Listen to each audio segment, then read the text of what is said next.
After the end of World War II, the world was split into two, East and West. This marked the beginning of the era called the Cold War.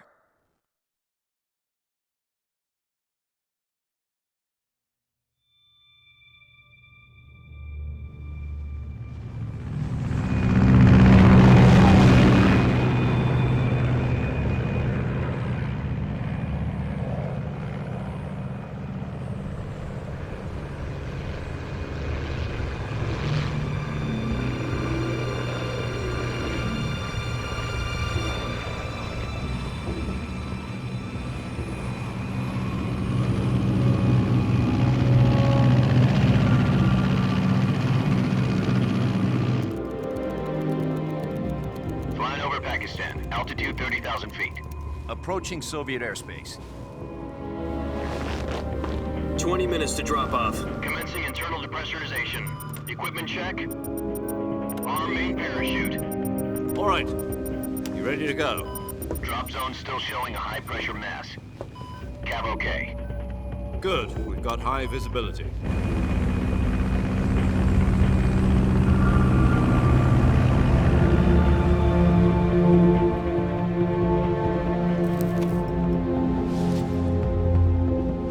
Put out that cigar.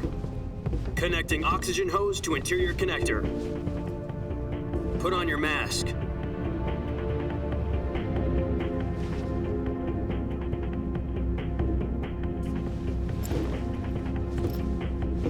Does this panty waste know what he's doing? Approaching release point. 10 minutes to drop off. Hey, are you deaf? He said put out the cigar and put on your mask.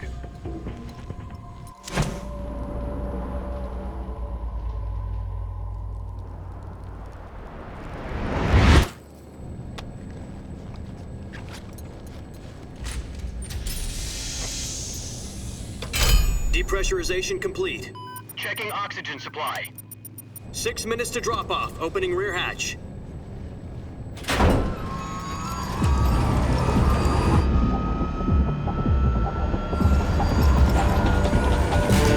Sunrise.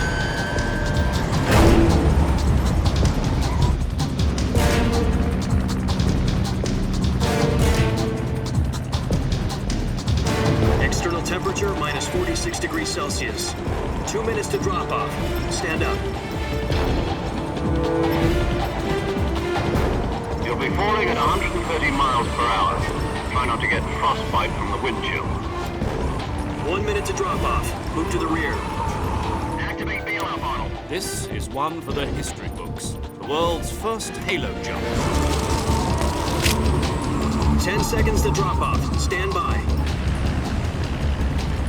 Status okay. All green.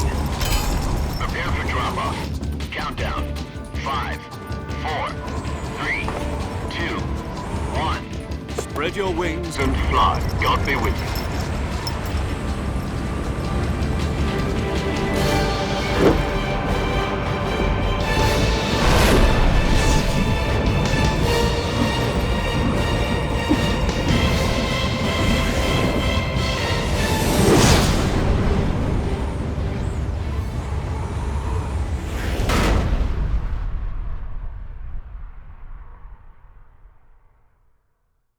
Jack, I've got some important news.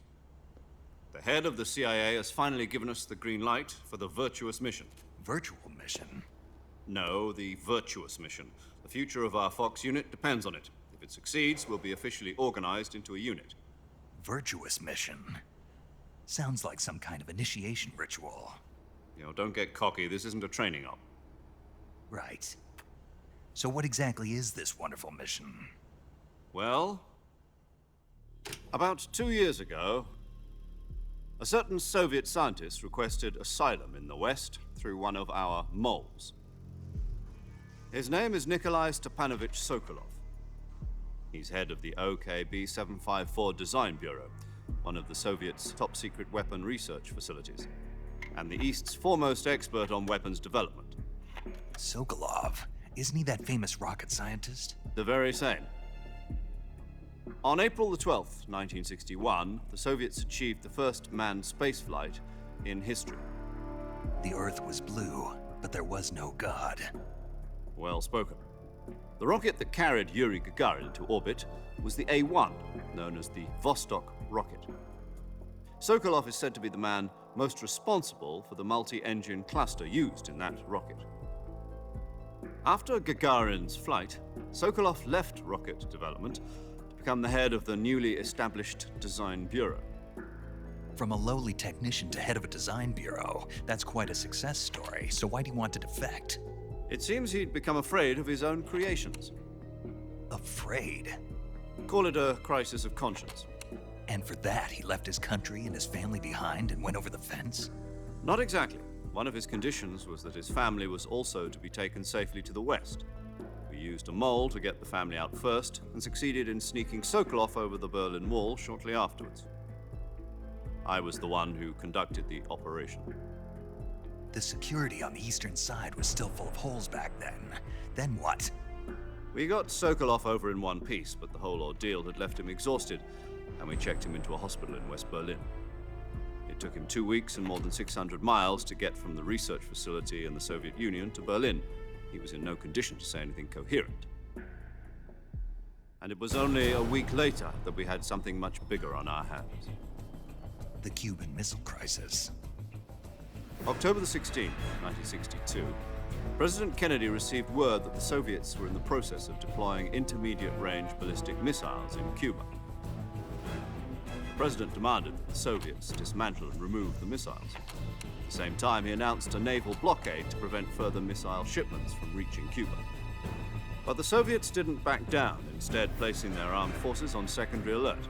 Soviet transport ships carrying missiles continued on course towards Cuba. US and Soviet forces went on alert for an all-out nuclear war. Frantic negotiations were conducted through the UN's Emergency Security Council and unofficial channels to end the hair-trigger standoff. Finally, on October the 28th, the Soviet Union agreed to remove its missiles from Cuba, and so the world avoided a nuclear holocaust.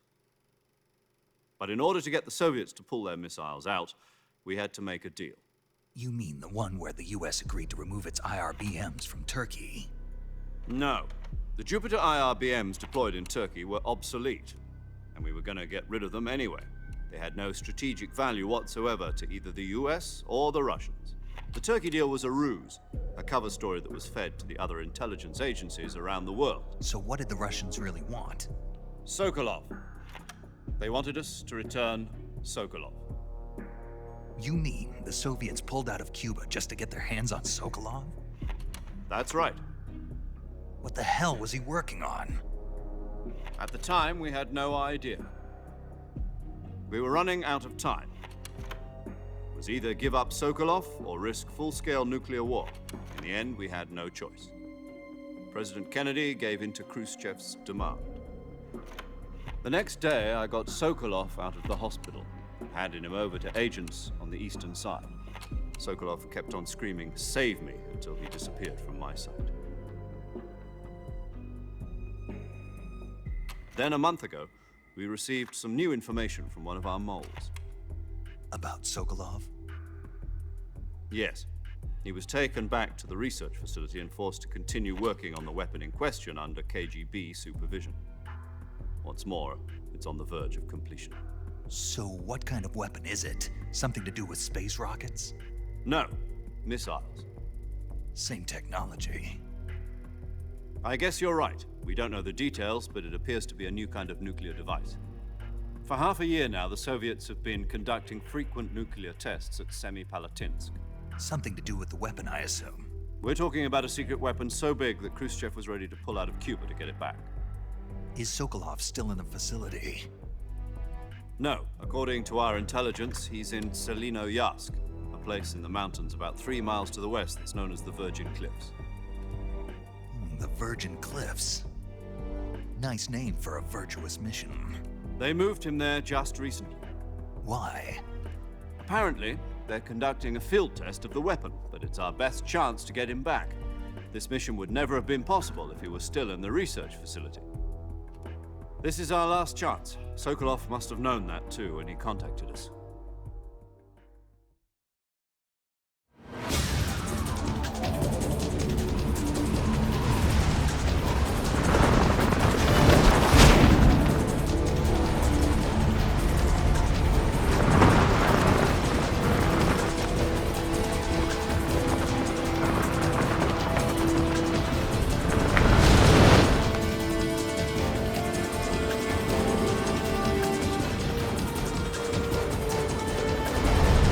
Listen up, Jack. Your mission is to infiltrate Selino Yask in the Soviet mountains, ensure the safety of Sokolov, and bring him back to the West.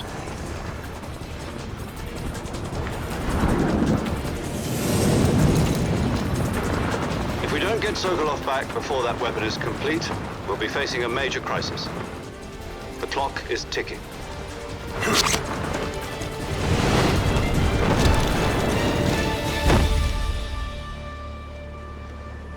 Once we've confirmed the rescue of Sokolov, stand by at the recovery point. A recovery balloon will be dropped at that point. Helium will be pumped into the balloon to inflate it. The process takes about 20 minutes. Once it's complete, the gunship's arm will latch onto the balloon and pull it up. The Fulton surface-to-air recovery system. I'm familiar with the theory. Take it easy. It's been combat-proven. Do you think Sokolov is up to it? The shock will be less than during a parachute jump, and the arm can handle up to 500 pounds. So you're planning on going over the border in a single combat Talon? She's equipped with two 6-barrel 20mm Vulcan cannons, as well as two 40mm machine guns. Sounds like she could hold her own against a battalion of tanks.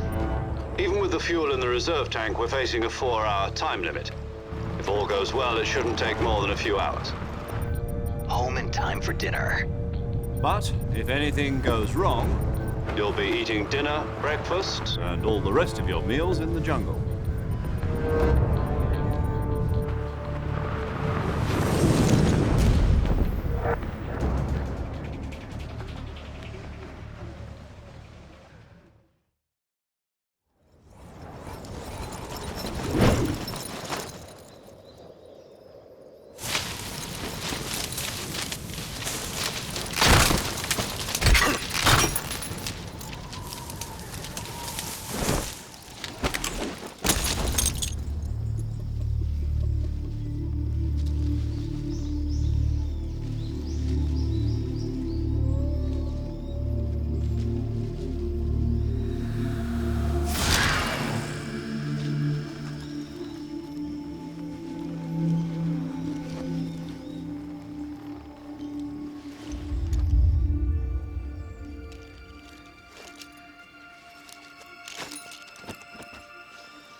Do you copy? You're already in enemy territory, and somebody might be listening in. From here on out, we'll be using code names to refer to each other. Your code name for this mission will be Naked Snake. I'll be referring to you as Snake from now on. You're not to mention your real name. Snake? Oh, you don't like snakes? What do you mean? You've eaten one before, haven't you? In survival training. I'm glad to hear that. I don't know if I'd ever order one in a restaurant, but... Be careful, you might not have a choice. What about you, Major? What should I call you? Let's see. I'll be Tom. Call me Major Tom. This will be a sneaking mission. You must not be seen by the enemy. You must leave no trace of your presence. Is that clear? This kind of infiltration is the Fox unit's speciality. In other words, weapons and equipment are procured on site. That goes for food as well. You're completely naked, just as your name implies. Great. Now I see why you asked me if I like snakes. I suppose calling me Snake was your idea of a joke, too. No. There's a good reason for that. I'll tell you later when the time is right. Gotcha. Getting back to the subject, how exactly am I supposed to feed myself? You've been issued a knife and a tranquilizer gun. Use them to hunt for food. You'll also find some medical supplies in your backpack. Yeah, about the backpack. I lost it in a tree on the way down. I see. Well, you'd better go back and get it then. You know where it is? No problem. I can see it from here. It's stuck on a branch. To climb a tree, Stand in front of a tree that's covered in ivy and press the action button. I'll be monitoring your progress over the radio. We can't risk violating Soviet airspace, but I'll be in the gunship. My frequency is 140.85. I'll give you a call if I need to talk to you. If you need to talk to me, use the send function. Okay, Snake, go get your backpack.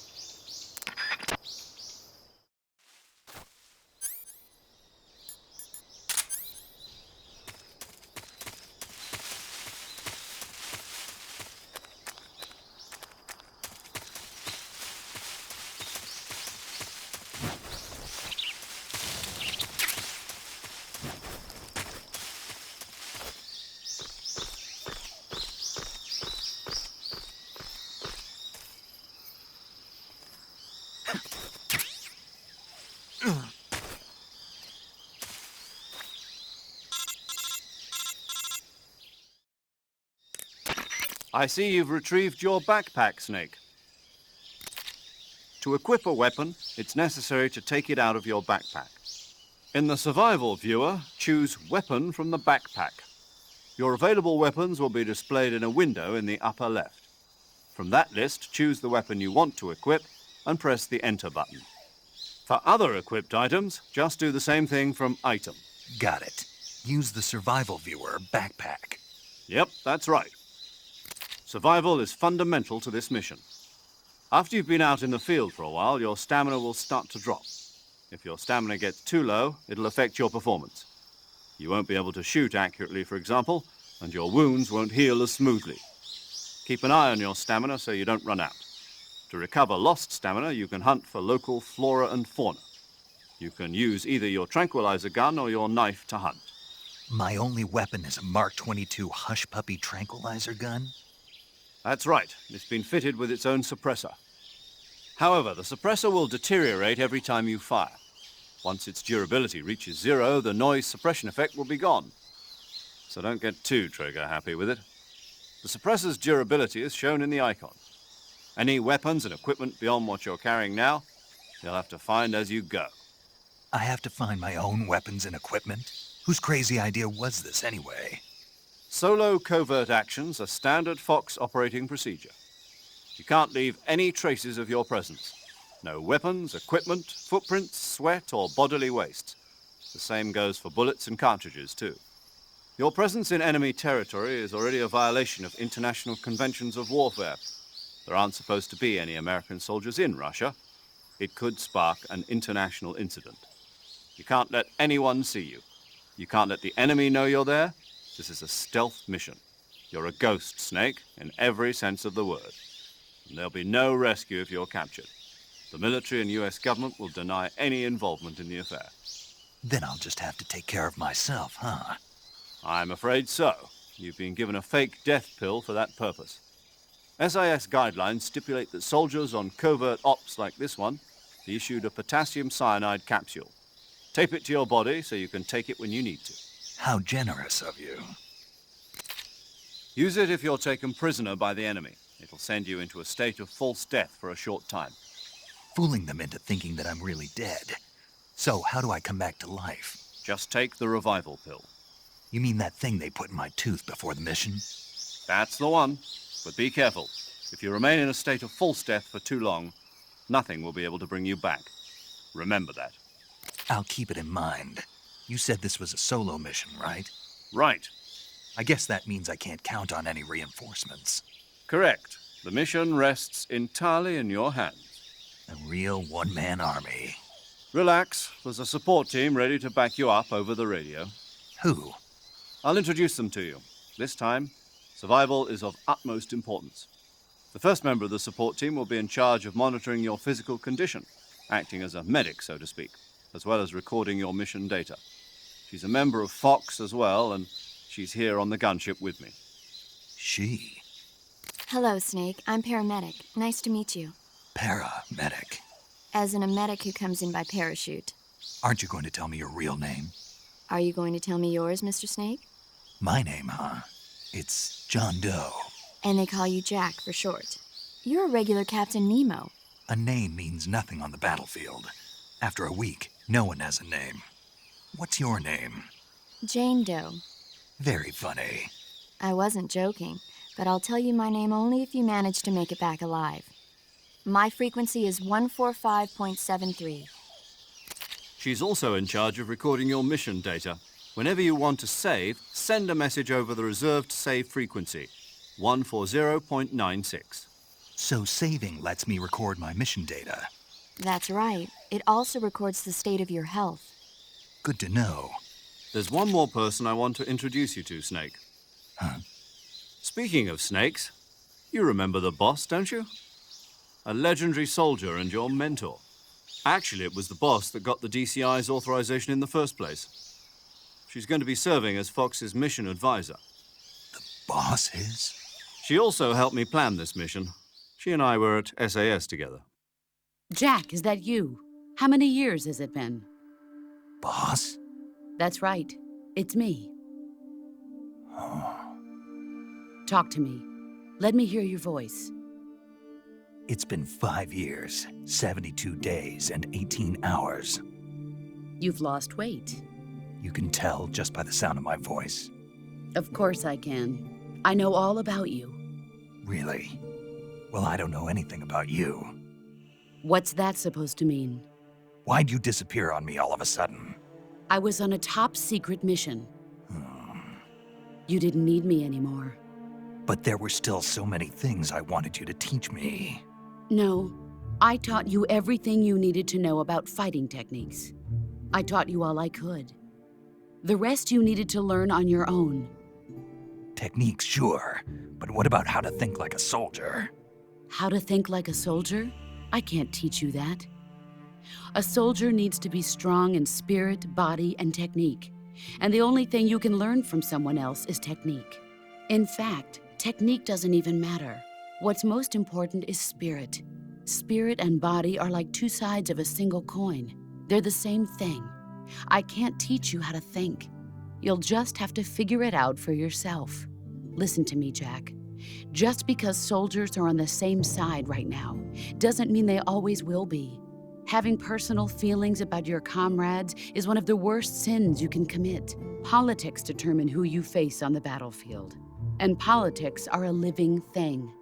They change along with the times. Yesterday's good might be tomorrow's evil. Is that why you abandoned me? No, it had nothing to do with you. I already told you, Jack. I was on a top-secret mission. A soldier has to follow whatever orders he's given. It's not his place to question why. But you're looking for a reason to fight. You're a natural-born fighter, but you're not quite a soldier. A soldier is a political tool, nothing more. That's doubly true if he's a career soldier. Right and wrong have no place in his mission. He has no enemies and no friends. Only the mission. You follow the orders you're given. That's what being a soldier is. I do whatever I have to get the job done. I don't think about politics. That's not the same thing.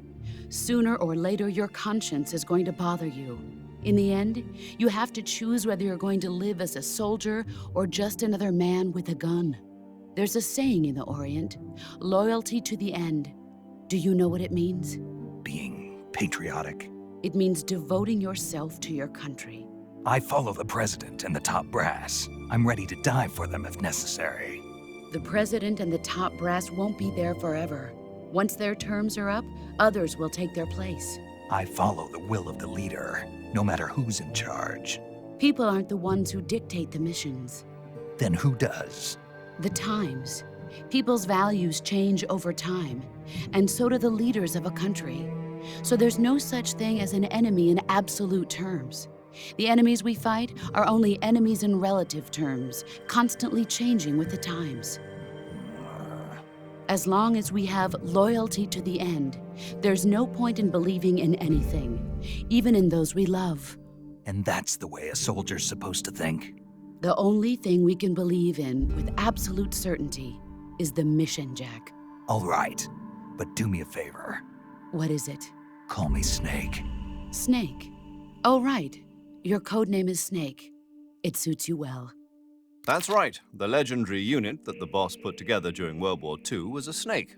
The Cobra unit. A group of heroes that brought the war to an end and saved the world. As long as you've got a legendary hero backing you up, you'll be fine. Isn't that right, Snake? Yeah, I can't think of anyone else I'd rather have with me. Oh, and one more thing, boss. Yes, It's good to hear your voice again. same here. After all, who knows if either of us will make it out alive? Snake, you are always best at urban warfare and infiltrating buildings. But this is the jungle. Survival is going to be key. Those CQC techniques I taught you are sure to come in handy. CQC. Close quarters combat, huh? I've been in the Green Berets for the past few years. I'm probably pretty rusty. Not to worry. I'll be here to help you remember. After all, this is your first actual survival mission. I'll be supporting you over the radio. Where are you, boss? Next to the Major? The boss is communicating with us by radio from aboard a Permit-class submarine in the Arctic Ocean. My frequency is 141.80. Call me if you need my advice on battle techniques. Gotcha. Your mission is to retrieve Dr. Sokolov. Dr. Sokolov is being held in an abandoned factory located to the north of your current position. Avoid heavy combat and don't let anyone see you.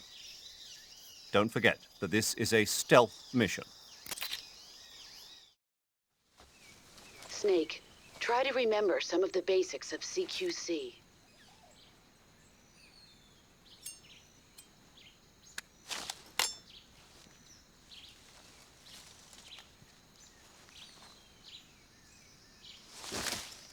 Commencing Virtuous mission now.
Major, I've spotted 2 enemy soldiers. They're probably KGB troops sent to guard Sokolov. AK-47s and grenades.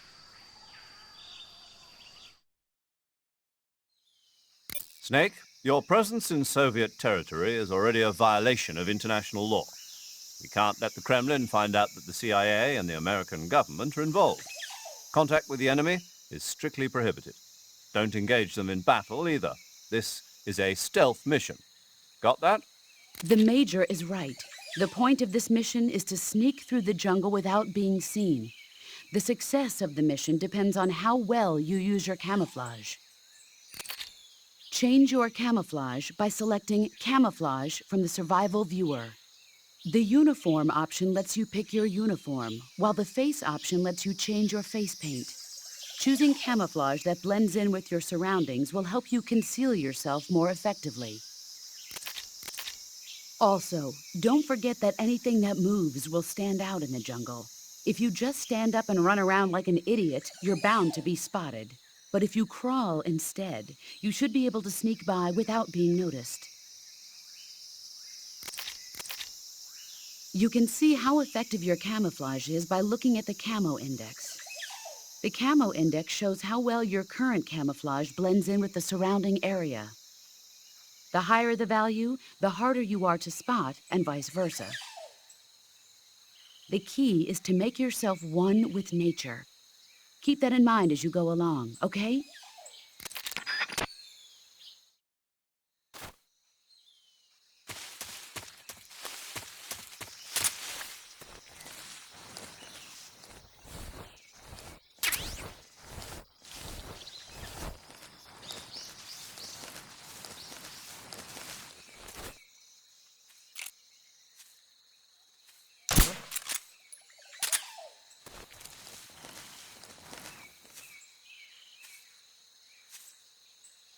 Just my imagination.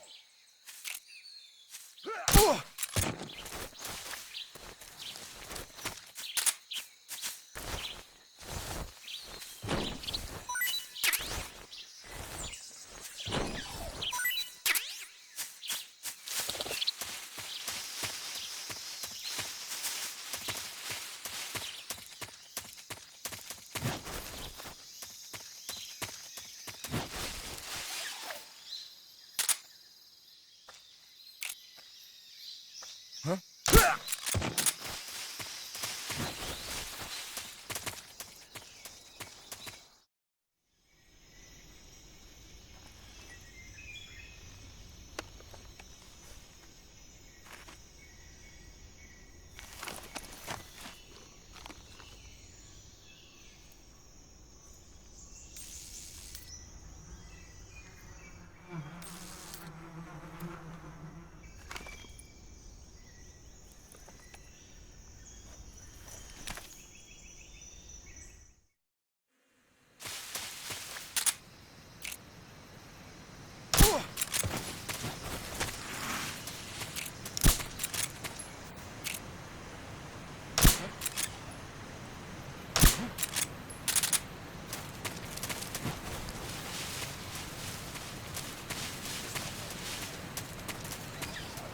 What's wrong?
Major, I've reached the abandoned factory where Sokolov is supposedly being held.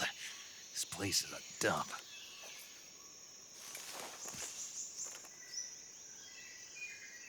I can't see Sokolov from here. The security is pretty tight. There are sentries posted around the perimeter. I wonder how many are inside.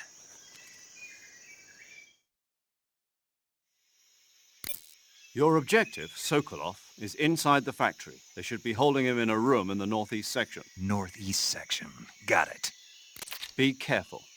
Your mission is to bring Sokolov back alive. He must not be exposed to any kind of danger.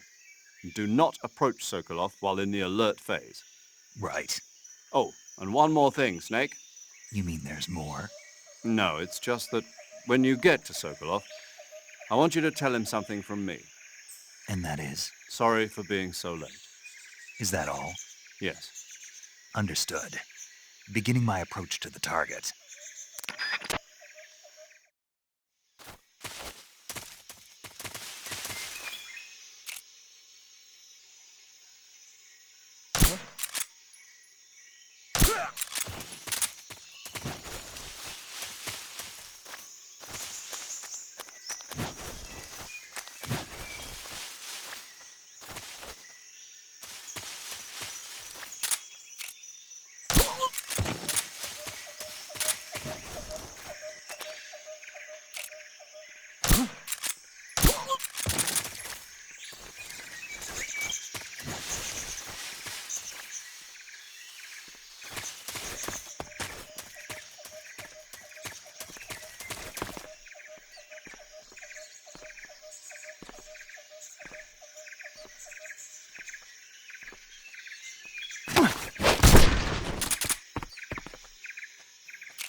You must be Sokolov.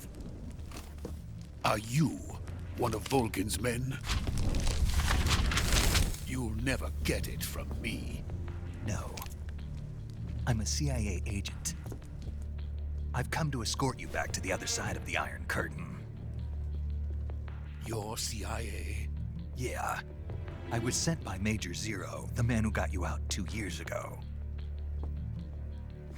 Zero? I have a message from him. What is it? He said to tell you sorry for being so late. Did he now? What does it mean? It means he's a man of his word. But we've got no time for this. You have to get me out of here before they arrive. Who's they? Colonel Volgin of Gru. You in the West know him as Thunderbolt.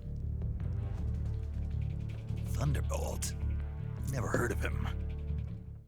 He's a member of the Army's extremist faction, a man who seeks to seize control of the motherland. Ever since the Cuban Missile Crisis 2 years ago, Khrushchev has been pursuing a policy of peaceful coexistence with the West.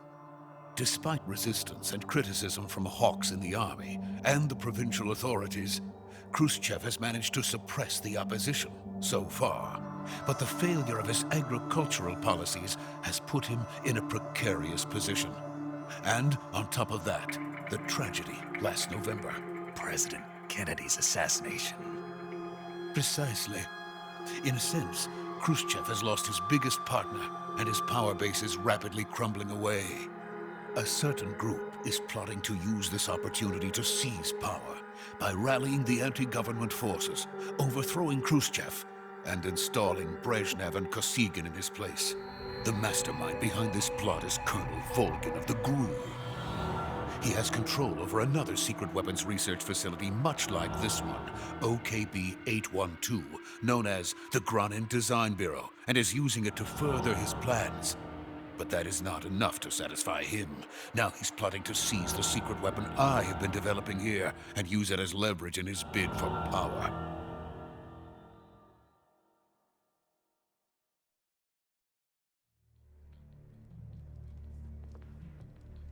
The intelligence says that they are going to make their move during the test. Then, the soldiers outside. Exactly. They wouldn't need that many men just to keep me inside. Their orders were to prevent Colonel Volgin from capturing me. Even if it meant killing me in the process, or so it would seem.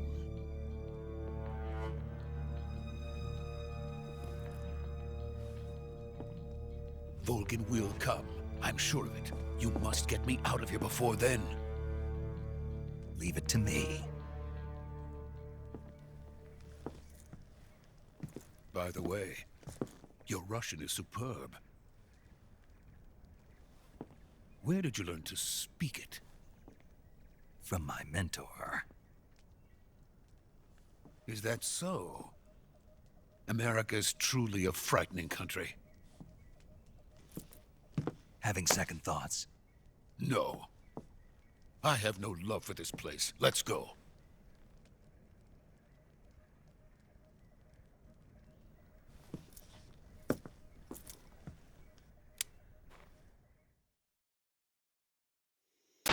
Major, this is Snake. Sokolov is safe with me. He's doing fine. No injuries. Good work, Snake. Now hurry up and get Sokolov to the recovery point. We'll rendezvous with you there. Roger. What about the sentries? No one spotted me. I see. What about the boss? We lost contact with the boss some time ago. What happened? It's probably just a weak signal. Just hurry and get Sokolov out of there.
Freeze!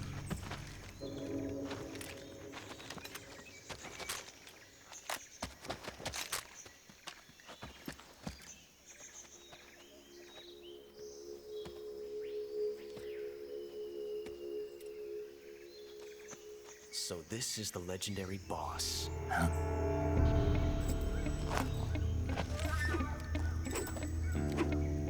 Huh? We meet at last.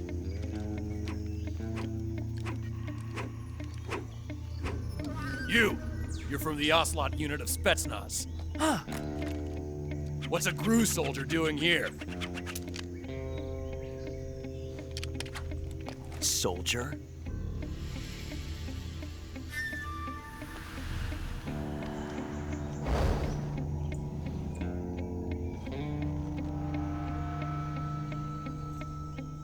He's the Ocelot commander.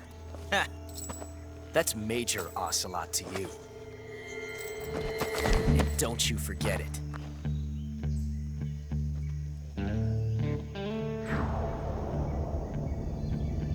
Sokolov is ours. Now get out of here. And Ocelot never lets his prey escape. What?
I can't say it feels good to kill a comrade, even if it is for the GRU. Sokolov, take cover.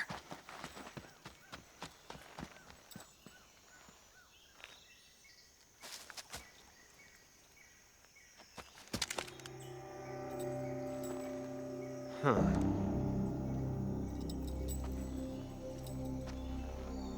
You're not the boss, are you?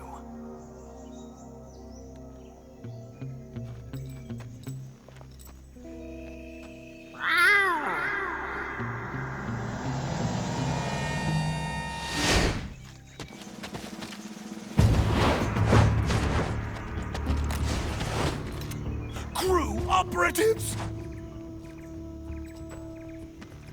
What is that stance? Huh. That gun.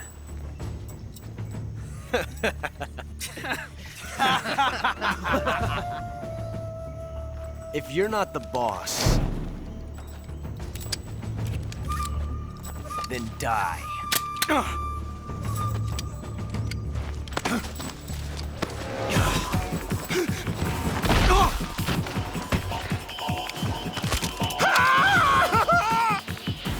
Major!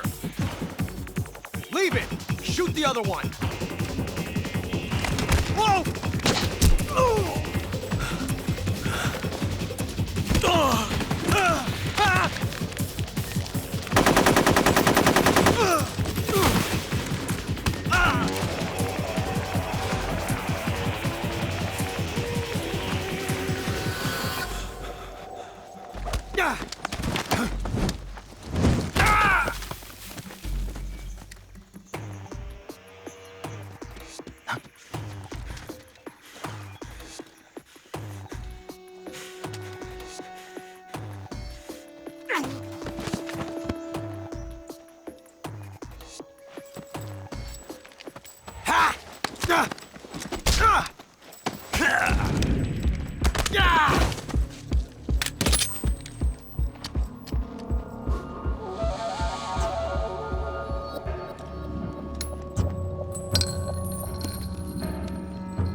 ejected the first bullet by hand, didn't you? I see what you were trying to do, but testing a technique you've only heard about in the middle of battle wasn't very smart. You were asking to have your gun jam on you. Besides, I don't think you're cut out for an automatic in the first place. You tend to twist your elbow to absorb the recoil. That's more of a revolver technique. You filthy American dog!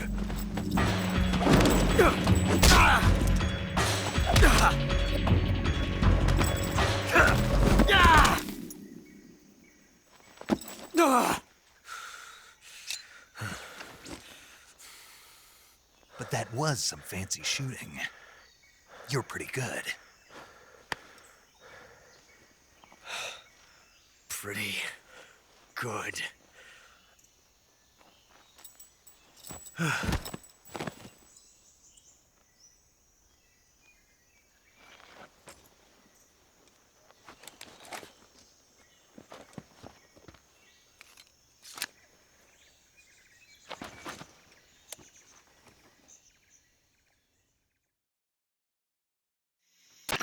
Major, do you read me?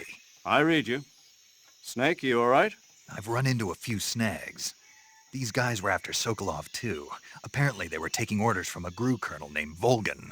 A GRU colonel? Part of an internal Soviet power struggle, according to Sokolov. Something between the KGB and GRU. Between Khrushchev's supporters and Volgan's. Sokolov was being guarded by the KGB and hunted by GRU? Snake, it sounds like this could be even hotter than Cuba. I don't like it. Something about the whole thing stinks. I agree. You'd better hurry. Sokolov ran off by himself, but I'll catch up to him. We're counting on you.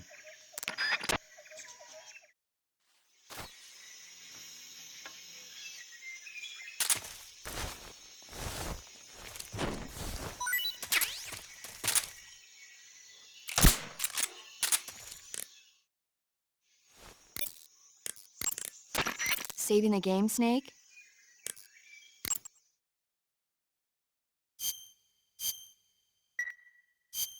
Hey, Snake, you ever heard of Godzilla, King of Monsters? No, what is it? It's a movie. You haven't seen it?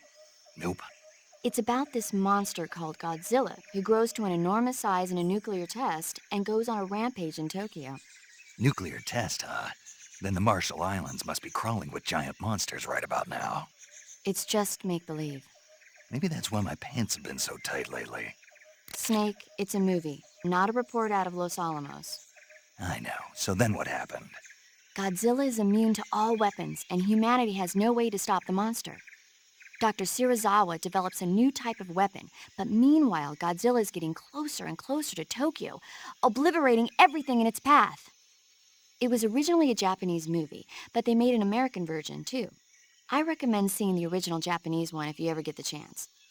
It's mostly mindless fun, but it's also got a serious anti-nuke message as well. Where can I see the original? You'll just have to go to Japan. Really? That's too bad. Well, if you wait 40 years, you might be able to see it in America, too. Why's that? 2004 will be Godzilla's 50th birthday. You think they're still going to be making Godzilla movies then? Of course! Everybody loves Godzilla. You sure know a lot about movies. I don't suppose you're the movie-watching type, are you? Not really. Okay, then I'll tell you everything I know. When the going gets tough, movies can save your life. It's always good to be able to look at things from a different perspective when you get in a jam. That's the magic of movies. No kidding. Well, I guess it might at least make a nice distraction. That's the spirit, Snake. Have a little fun.